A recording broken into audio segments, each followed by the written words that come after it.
સુરતના ન્યૂ કતારગામ વિસ્તારમાં 5 ફેબ્રુઆરીએ સાંજે 5:30ની આસપાસ 2 વર્ષીય માસૂમ કેદાર ગટરમાં ખાબક્યો। આ ઘટનાના 24 કલાક બાદ બાળક મૃત હાલતમાં મળી આવ્યું। ત્યારે બાળક ગટરમાં પડ્યો ત્યારથી લઈને અત્યાર સુધી શું થયું તે સમજીએ।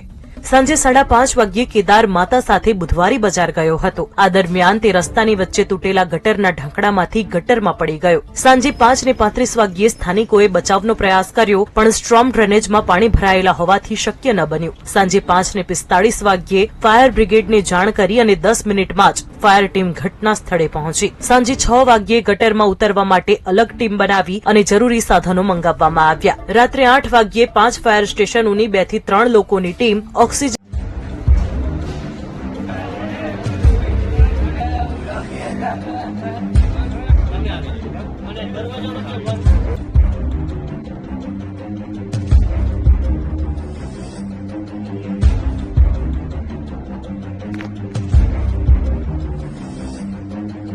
જો તમને આ અમારી ચેનલ ગમતી હોય તો લાઈક કરો, શેર કરો, સબસ્ક્રાઇબ કરવાનું ભૂલતા નહીં। ધન્યવાદ।